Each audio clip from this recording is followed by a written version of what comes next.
Hello everybody, and welcome to this series of e-learning lectures, prepared to help you develop competencies related to didactics and pedagogy. This is lecture number 3. The Didactic Triangle.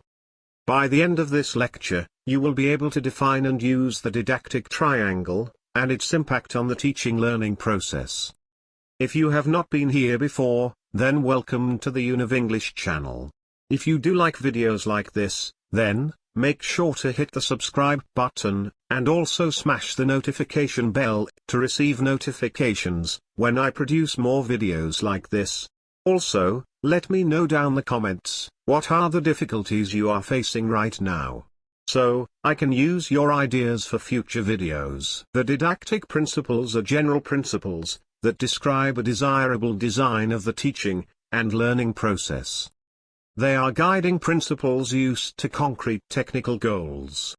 The diverse didactic theories and models are the result of a specific world conception which may be changed and shaped, from time to align with the social requirements.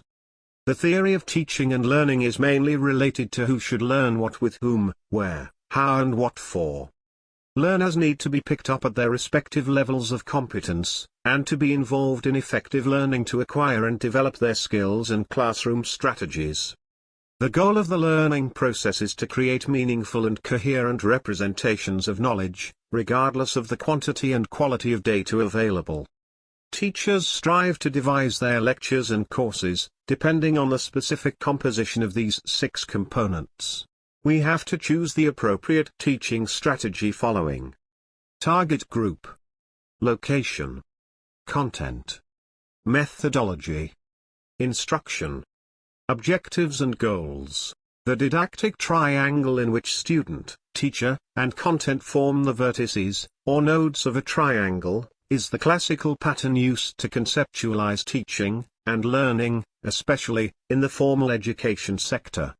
It is usually depicted as an equilateral triangle, which is to show that all 3 relations are equally important, or should be seen as equal. In reality, the axes can shift quite a bit, if for example the focus is exclusively on the content, or the process, or the teacher, trainer, or the learner are in their minds busy with other things, and the energy goes there, etc. The didactic triangle has 3 equal constituents: the teacher, the learner, and content. The learner includes issues such as learning, growth and social interaction. The teacher includes elements such as your personal history and education. The content includes all the content of the curriculum. The teaching-learning process is very sensitive. Teachers should be aware of the fact that what happens, in all 3 relations, of these points to each other, and in the pedagogical space field, determine the success or failure of the course.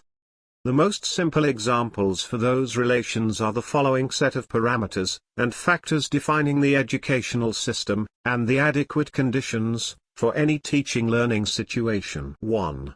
Teacher, trainer, content and subject, preparing, parameter. How do teachers or trainers personally understand the content, subject, syllabus? How did they acquire knowledge about the subject to be discussed? How experienced and well-versed are they in a given topic or subject? Where are their individual preferences and barriers in this subject? We should keep in mind that the selection and presentation of data is subject to teacher individual perceptions, backgrounds, attitudes and classroom practices. 2. Content, subject, student and learner, learning, parameter. How does the learner approach the topic?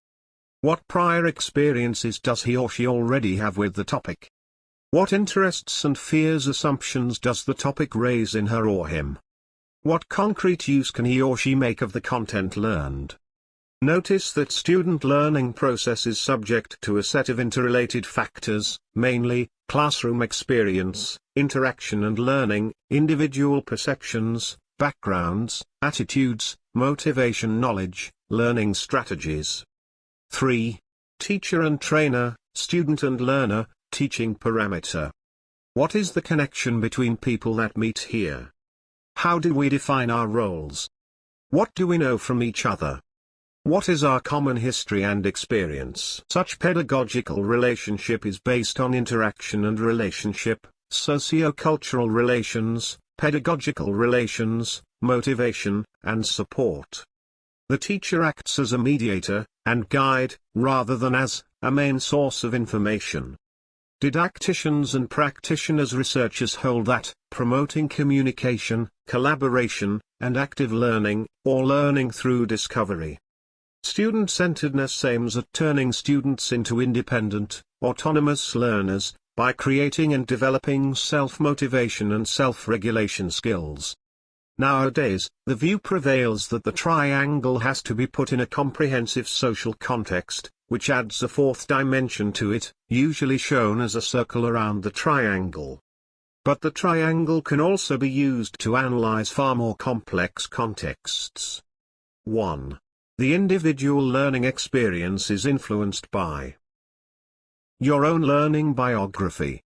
Positive and negative previous experiences with learning, school, exams, continuity of learning, habituation and dishabituation, habitus, learned, or not yet learned, learning techniques such as structuring content, interpreting texts, making references. Socialization and learning milieus, in which environment do I move? How important is the education here? Proximity and distance to certain topics. Personal, rather genetic, conditions such as intelligence, memory, but also which sensory channel, visual, auditory, haptic, interactive, is preferred. 2. Multidimensional learning. Following this we learn in constant change and in combination of sensory learning, touching, grasping, feeling, seeing, listening, tasting, smelling. Observative learning, watching, observing. Motor function, manual learning, practical doing, trial and error, experimenting. Analytic understanding learning, questioning, explaining, comparing, examining, dissecting, understanding. Eidetic, mental learning, imagining, reflecting, explaining, describing. Emotional affective learning, experiencing, feeling. Social affective learning, acting together, reflecting, discussing, experiencing.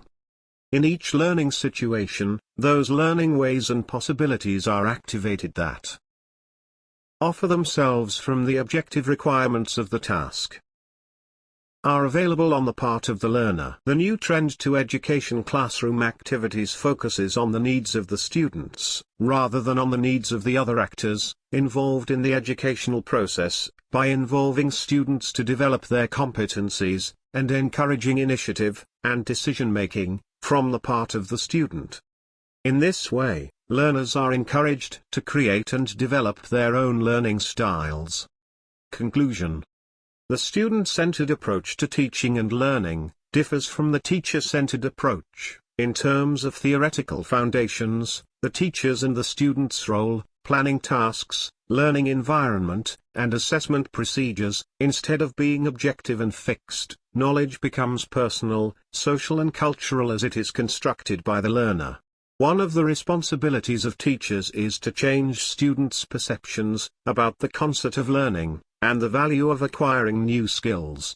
One of the most difficult tasks of teachers is to raise the students' interest and motivation in the process of critical thinking, learning and constructing their own learning style, which may also enhance lifelong learning.